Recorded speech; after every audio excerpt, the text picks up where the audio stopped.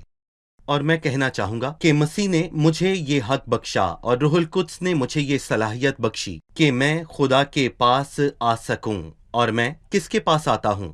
باپ کے۔ اور اس کا نام کیا ہے؟ اس کا نام باپ ہے، اور یقیناً خدا کہنے اور باپ کہنے میں فرق ہے۔ اور میرے لیے کیا ہوگا باپ؟ اس بچے کی خوشی کی کوئی انتہا نہیں۔ باپ، سچ میں اس بچے کی خوشی کی کوئی انتہا نہیں جو اپنے باپ کے ساتھ کے سوا اور کسی چیز کو نہیں جانتا۔ سو ہم اپنے خدا کے سامنے خود کو غلام سمجھ کر نہ کانپیں، کیونکہ میں یہاں پر کہنا چاہوں گا کہ تم کو غلامی کی روح نہیں ملی، بلکہ لے پالگ ہونے کی روح ملی، جسے ہم ابا یعنی اے باپ کہہ کر پکارتے ہیں۔ سو مسیح نے ہمیں نزدیک جانے کا حق بخشا اور روح القدس نے ہمیں نزدیک جانے کی صلاحیت بخشی۔ سو ہمیں چاہیے کہ ہم خدا کے اس قدر نزدیک ہوں کہ اسے باپ کہہ سکیں۔ بھائی یوسف، آپ نے بتایا کہ صلیبی کام اور صلح سے پہلے غیر قومی نقصان کی حالت میں تھیں، جو 7 باتوں پر مبنی ہے۔ سو وہ جسم میں تھے، نہ مختون تھے، مسیح سے جدا تھے، پردیسی تھے، عہدوں سے ناواقف تھے، نا امید تھے، خدا سے جدا تھے۔ خدا نے مداخلت کی، تبھی انہوں نے برکت میں جو وجود حاصل کیا جو 7 باتوں پر مبنی ہے۔ اگلی آیات میں برکت کی وہ 7 باتیں کون سی ہیں؟ دیکھیں بھائی، میں کہوں گا کہ 14ویں آیت سے ہی ہمیں یہ 7 باتیں دکھائی دینے لگتی ہیں۔ پہلی بات، جب اس نے کہا کہ اس نے دونوں کو ایک کر لیا۔ دوسری بات، تاکہ دونوں سے ایک نیا انسان پیدا کر کے صلح کروا دے۔ اور تیسری بات یہ ہے کہ اور صلیب پر دشمنی کو مٹا کر اس کے سبب سے دونوں کو ایک تن کر کے خدا سے ملائے۔ اور 18ویں آیت میں لکھا ہے کہ اسی کے وسیلے ہم دونوں کو ایک ہی روح میں باپ کے پاس رسائی حاصل ہوتی ہے۔ اور چوتھی بات، پھر وہ ہم سے کہتا ہے کہ اب تم پردیسی اور مسافر نہیں رہے، مقدسوں کے ہم وطن اور خدا کے گھرانے کے ہو گئے ہو۔ اور پھر 21ویں اور 22ویں آیت میں ہم دیکھتے ہیں کہ ہم روح کے وسیلے خدا کا مسکن بن چکے ہیں، ہم خدا کا پاک مقدس بن چکے ہیں۔ صحیح، اس وضاحت کے لیے شکریہ۔ ہم وقفے کے بعد مطالعے میں آگے بڑھیں گے۔ ناظرین، وقفے کے بعد دوبارہ حاضر ہوں گے، ہمارے ساتھ رہیے۔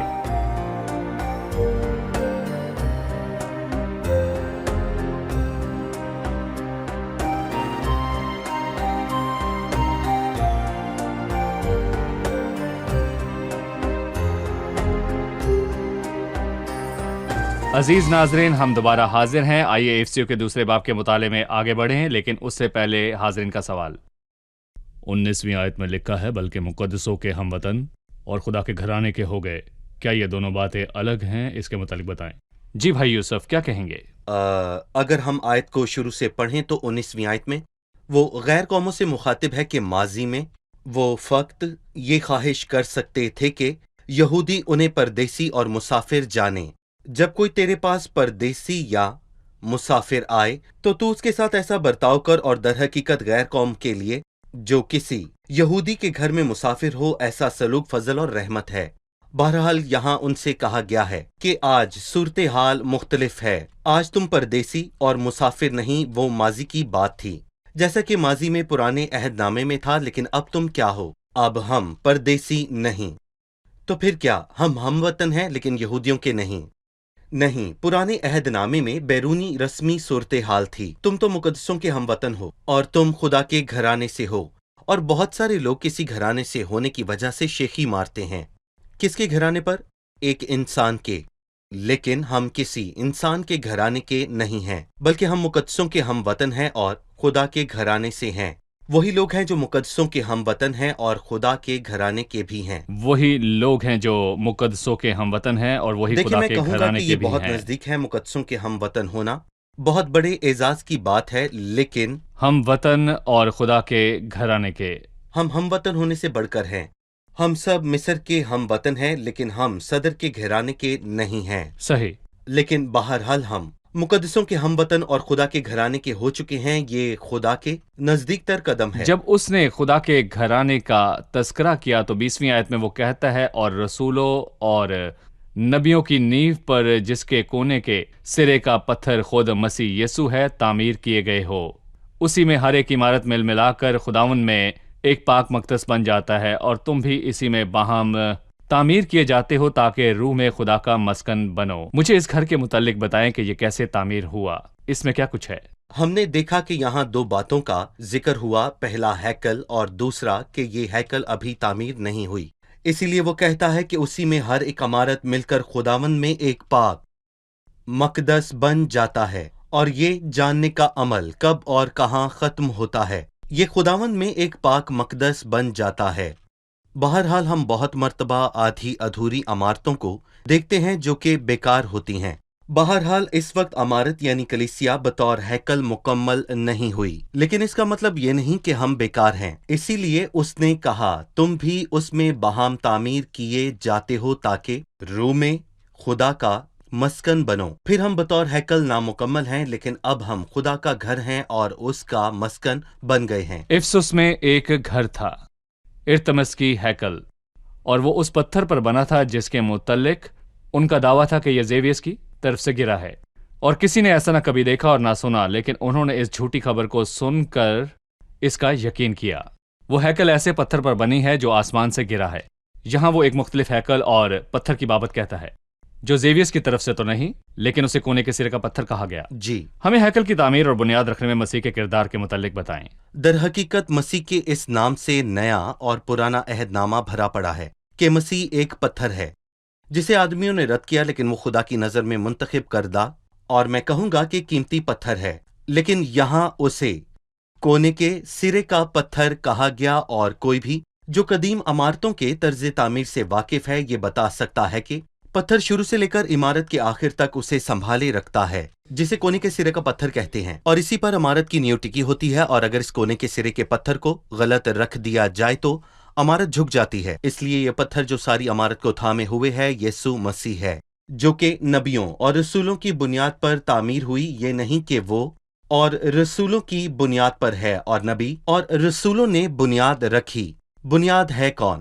وہ در حقیقت میں کہوں گا کہ مسیح ہے، لیکن میں یہ بھی کہوں گا کہ وہ فقط بنیاد ہی نہیں جس پر ہیکل کو تعمیر کیا گیا ہے، بلکہ وہ کونے کے سرے کا پتھر بھی ہے جس نے قدیم زمانہ سے اسے تھاما ہوا ہے، شہیدوں کے دور سے لے کر دوسرے ادوار اور پھر موجودہ دور میں بھی۔ اور میں یہاں پر یہ بھی کہنا چاہوں گا کہ جب تک کلیسیا آسمان پر اٹھائی نہیں جاتی، سو مسیح کونے کے سرے کا پتھر ہے، اسی میں ہر ایک عمارت مل ملا کر خداوند میں ایک پاک مقدس بنتا جاتا ہے، اور تم بھی اس میں باہم تعمیر کیے جاتے ہو تاکہ روح میں خدا کا مسکن بنو۔ بھائی یوسف، آپ نے بتایا کہ ہیکل کی تکمیل ابدیت میں ہوگی۔ جی، بہرحال یہاں کہا گیا ہے کہ روح میں خدا کا مسکن بنو۔ اب اور بعد ازاں وہ خدا میں روح کا مسکن کیسے ہے؟ جی، اب ہم روح میں خدا کا مسکن ہیں، اور ہمارا خدا مسکن میں رہتا ہے، اسی لیے ہم اس میں کیسے جا سکتے ہیں؟ نہیں، بلکہ ہم اس کا ہم ہی ہیں۔ گھر ہیں، اور عبرانیوں 3 کے مطابق ہم اس کا گھر ہیں۔ سو ہم خدا کے گھرانے کے فرد ہیں، جس کا مطلب ہے کہ ہم اس میں رہتے ہیں، اور ہم ہی اس کا گھر ہیں، وہ مقام جہاں پر وہ رہتا ہے۔ خدا کہاں رہتا ہے؟ خدا ہاتھ کے بنائے مندروں میں نہیں رہتا، بلکہ ہم میں رہتا ہے۔ خدا کی کلیسیا اس کا گھر ہے، حق کا ستون اور بنیاد ہے۔ بھائی یوسف، آپ نے اشارہ کیا کہ مسیح کو بہت بار پتھر کہا گیا۔ ہمیں بائبل سے مسیح کے متعلق کچھ باتیں بتائیں کہ وہ اپنی آمد میں لوگوں کے اسے رد کرنے میں اس کی بادشاہی، اس کے جلال میں ایک پتھر ہے۔ جی، جب وہ آیا وہ ایک پتھر تھا، لیکن جب وہ آیا تو اسے معماروں نے رد کیا، انہوں نے اس سے ٹھوکر کھائی، اور بائبل یسایہ 8 میں کہتی ہے کہ وہ صدمہ اور ٹھوکر کا پتھر ہے، سو انہوں نے اس کے سبب سے ٹھوکر کھائی، کیونکہ وہ ایک چھوٹی جگہ سے تھا۔ وہ غریب بن کر آیا، لیکن لوگوں نے دنیاوی شان و شوکت اور عظمت کی پرواہ کی۔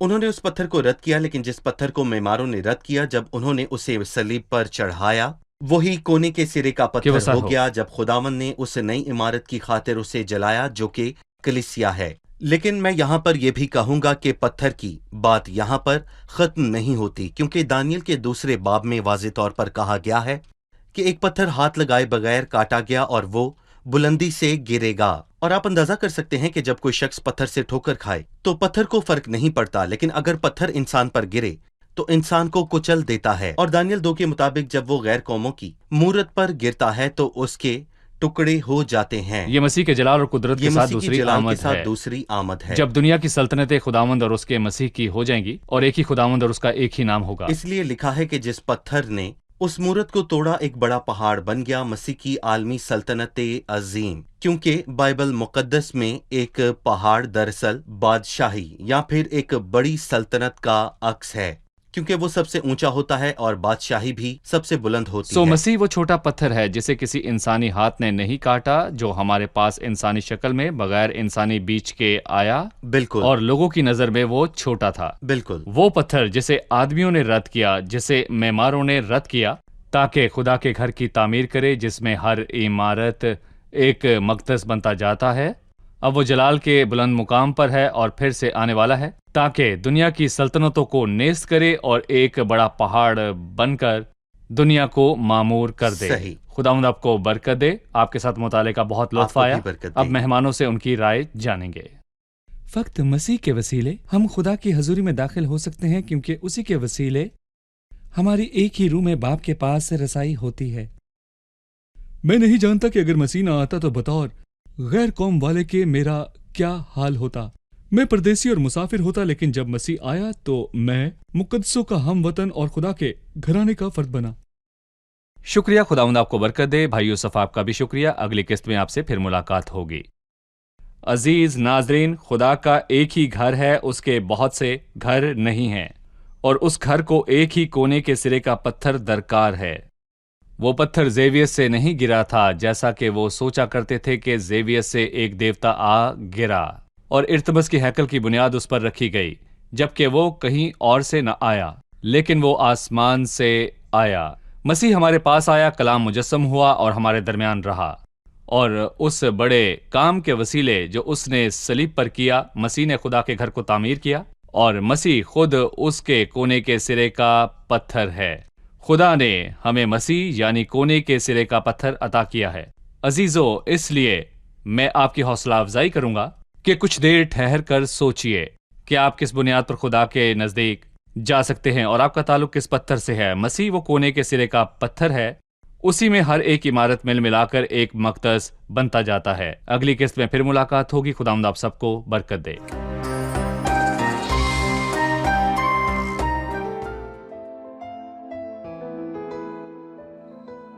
تیرا کلام رہے گا قائم، پہاڑ جب نہ رہے خدایا، تیرے منہ کی ایک بات بھی ٹلے گی نہ، چاہے کچھ بھی ہو۔ تیری مان دیے ہے زندہ، سونے سے بھی قیمتی، میرا دل یہ دے گواہی ہے، یہ کتاب عظیم نازل کرے اپنا کلام، شکستہ دلوں کو سکون ملے، تاریکی دور ہو میری راہیں روشن کر، دل اپنا کلام کثرت سے اے خدا بدل دے، رہائی دے کثرت سے پھل ملا، کلام رہے گا قائم، پہاڑ جب نہ رہے خدایا، تیرے منہ کی ایک بات بھی ٹلے گی نہ، چاہے کچھ بھی ہو۔